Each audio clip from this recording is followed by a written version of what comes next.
Dave Portnoy goes on an absolutely hilarious and unhinged rant on the collapse of the FTX and Sam Bankman-Fried empire. Plus, guys, Forbes just did a story on Sam Bankman-Fried's girlfriend that you're not going to want to miss. I got all those stories and all the stories that the mainstream media is not talking about, so you're definitely going to want to stay to the end of this episode. But let's go ahead. Let's play the Dave Portnoy clip, and I'm going to give you all my thoughts. We knew this guy was in the Bahamas. Why? Because it's unregulated, living in basically a Paul and Morris penthouse with like 20 people who were all having sex with each other, running this, and it was well known. I mean, if somebody did that in the United States, and meanwhile, he's cavorting with politicians at the highest level of government, the fact he wasn't investigated, to me, just shows what a lot of this country is all about. People are just trying to make money. They're being dishonest. They're saying the right things to make money, and he's lining everybody's pockets. It wasn't obvious to me. But if you're meeting with Gensler and you're meeting with politicians, I don't know how in a million years they didn't know that.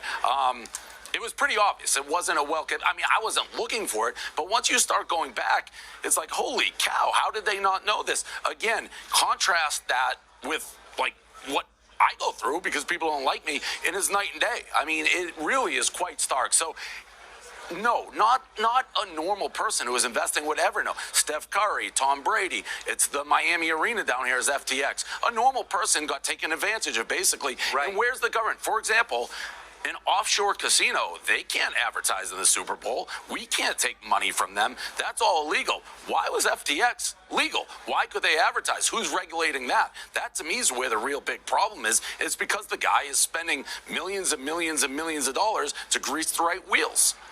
It also seems like now that it's failed in this spectacular way, that failure will be used as a justification for massive regulation. 100%. And you mentioned it. He was the guy supposedly helping craft the regulation for future crypto, which is insane. Are you looking at his background at all to do that? It will be, because what you said, money wants to control the money. And if you do crypto right, I think in the long term, this will be good for Bitcoin, but it's hard to control. So I think a lot of people, politicians, whatever, looked at this guy, hey, if we partner up with him, we can make sure we have our hands in the pie and kind of control what's going on. Also, side note, these politicians who are deleting the photos with him, that's like the dumbest thing I've ever seen. What do you think? People don't know you took a photo with them? You delete them? It's out there. You could argue. How hard is it to control photos once they're on the internet, Dave? They're gone. I mean, they are gone. Listen, nobody knows more than me. Trust me. But that's part of it. I looked at what this guy was doing. It's like, I can't walk down the street if I hold a girl's hand. It's a story. What's Dave doing? This guy's...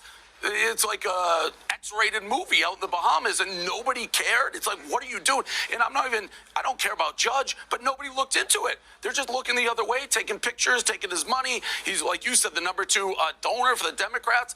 Not one word, not one peep. And to be honest, if this didn't fall apart, if the Binance guy, who's a savage, didn't do this rumor and probably create the run, nobody would ever know. He'd be the altruistic guy. Nobody's altruistic.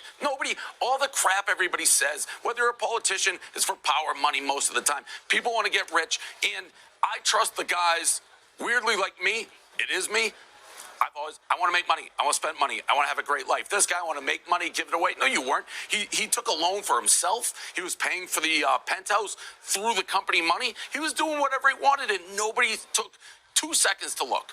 I talked to him, by the way, when they advertised. He was always a weird guy. Like, this charm and all that stuff, no way. He was the least charming guy I've ever spoken. No, there wasn't like, oh my God, this guy's some sort of genius. Maybe he arbitraged with an MIT degree to make some money, but he wasn't some charming guy who charmed the pants off people. He couldn't charm anybody. You know how he charmed them? With his wallet, money, donations, and they looked the other way. There is no other explanation for that.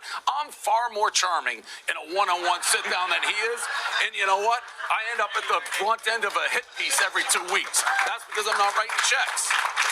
Do you think, I guess it's unknowable, but just having watched this for a while, will we ever really get to the bottom of what happened? No.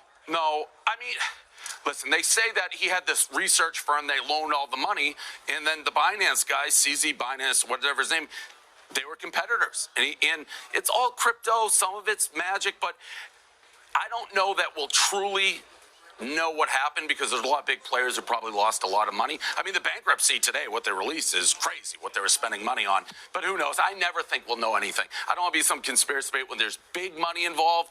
I never think I'm getting a straight shake. Like, I mean, honestly, how can Gensler sit down with a guy who is living in a penthouse in the Bahamas with 15 people who are all having sex with each other, spending money on everything, and he's like, yeah, we're going to write the legislation with you. I mean, honestly, how is that possible? I can't tie my shoe. This guy's doing that and getting away with it. It's like, come on to the White House. Let's sit down and, make some legislation. It's insane. Absolutely incredible job by Dave Portnoy, y'all. And look, this stuff like this is what I love to see, because the more exposure we can get on this story, guys, the more eyes we can get on, the more journalists we get covering it, the better chance we have of getting justice. Because, guys, this is corruption at the highest level. And if you're in crypto, if you're in NFTs, no matter what project you are, you should be deeply disturbed. And this story should be number one on your radar because, guys, they were trying to create a regulatory monopoly around crypto. So you know what they were going to eventually do? They were going to regulate the entire industry under, with Sam Bankman-Fried being a fall guy. I think it fell apart a little sooner than what they wanted to, and it's no coincidence. It's no coincidence right now you're seeing the Fed pushing these central bank digital currencies, which we'll cover in another episode. But let's go to the next story, guys. Bloomberg posted this. GOP's Josh Hawley wants Democrat emails as FTX collapse turns political. Guys, I really hope this doesn't turn political because it's not a right versus left thing, guys. This is literally financial criminals that were working with regulators and were above the law. Wall Street Journal posted this, guys. Bankrupt FTX fires 3 of Sam Bankman-Fried's top deputies. So the dominoes are starting to fall, guys. And check this out, guys, from Forbes. Guys, is journalism not dead? Forbes posted this. Alameda Research CEO Carolyn Elson is a math whiz who loves Harry Potter and taking big risks. She is one of the supporting players in Sam Bankman-Fried's FTX catastrophe and a new darling of the alt-right. Guys, they put this Queen Caroline, the risk-loving 29-year-old, embroiled in the FTX collapse. Do you guys see why I've lost all hope in mainstream media?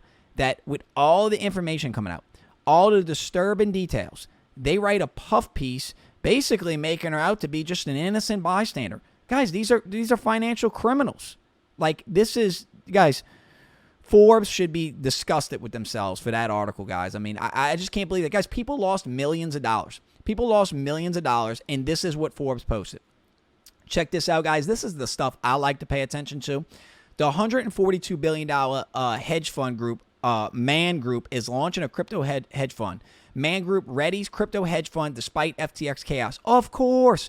I've been telling y'all that. These big hedge funds, these big Wall Street types, they've been chomping at the bit to get into crypto. They want a little more regulatory clarity, and, of course, they want the price to be down, right? You think they want to buy Bitcoin at its all-time high? Of course not. So they love this. So they're setting up the systems in the background to get ready to acquire these assets. As always, guys, it's not financial advice. This is just my opinion. But why else is this happening? Why else is BlackRock partnering with Coinbase? Why else is Fidelity saying they're going to start offering crypto trading on their platform, the largest 401k issuer? Go look this up for yourself, guys. Do your own research. Next story, guys. So Tumblr blog. This is from Decrypt. Tumblr blog linked to ex-Alameda CEO explored race, science, imperial Chinese harem, and polyamory. Guys, disturbing stuff. So the math whiz, Harry Potter, I'm not going to get into the grotesque details because, frankly, it makes me sick. But go do your own research into Carolyn Elson. Go read. Guys, take in all the media. Go read the Forbes article. And then go do your own research into Carolyn Elson and make your own decisions. I'm not trying to tell y'all how to think. I'm just trying to tell y'all to do your own research. Check this out. Also from Decrypt, guys.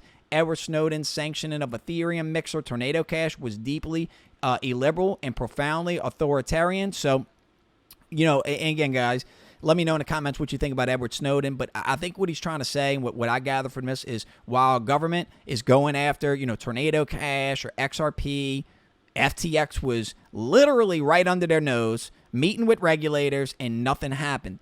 That, to me, tells me that the regulators and the SEC don't really care about protecting retail. They care about, like everybody else, they care about politics, money, power, the usual, guys. This stuff never changes throughout the history of time. This stuff really never changes. Next story, guys, from Coin Culture. Thousands petition Congress to inspect alleged Gensler, Sam Bankman-Fried links. Guys, all we want is an interview. Like, why is Gary Gensler being awfully quiet in all of this? Not even, CNN or Fox News or any of the big mainstream media. Where's the investigative journalist at? Disgusting. Check this out, guys. This is from CoinX, Cointelegraph. Sam Bankman-Fried's lawyers terminate FTX representation due to conflict of interest. So it says in an article, guys, we informed Mr. Bankman-Fried several days ago after the filing of FTX bankruptcy that conflicts have arisen that precluded us from representing him. So he's losing his attorney, so must not be good. Check this out from ProCoin News. Not just Democrats, these 6 Republicans received campaign donations from Sam Bankman-Fried.